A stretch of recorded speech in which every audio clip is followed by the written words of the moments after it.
Well, here's the thing to keep in mind. People need to know how to join your team more than they need to know how to do the job.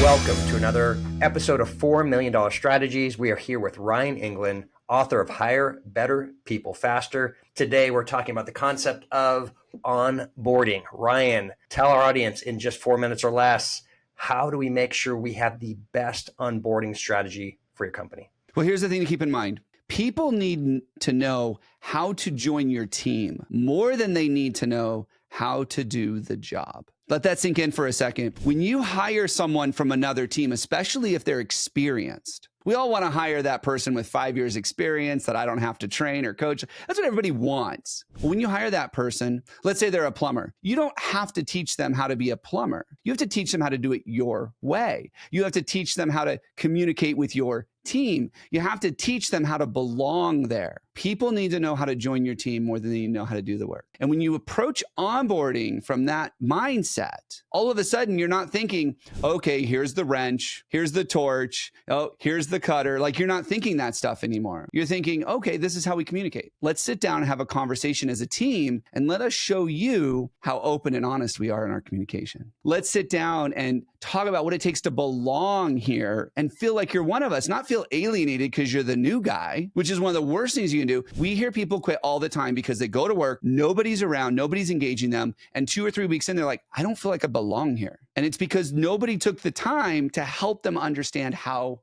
to belong. You know, Ryan, one of the things you said there, I remember I was with a company and I remember I violated the unwritten rule. Okay. And for anybody who doesn't know what that means there was some cultural thing that was there. And by the way, this was a well-documented cultural company. We actually had listed core values.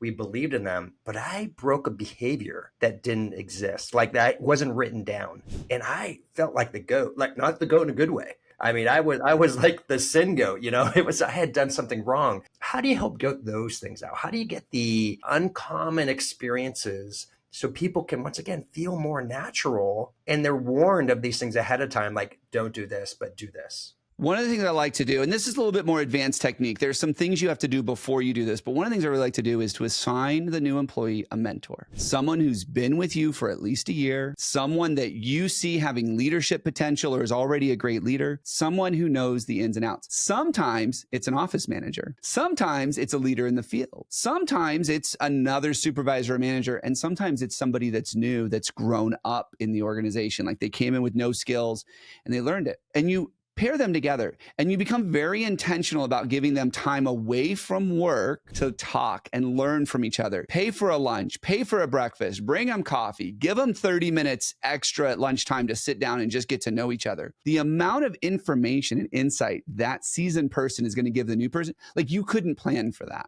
They'll be able to give them the ins and the outs. And, you know, I've heard this before. There's these unwritten rules. And I'll say, if it's something that you would chastise someone for, write the silly thing down. People would rather you be honest and authentic than sit here and paint this picture of someone you're not.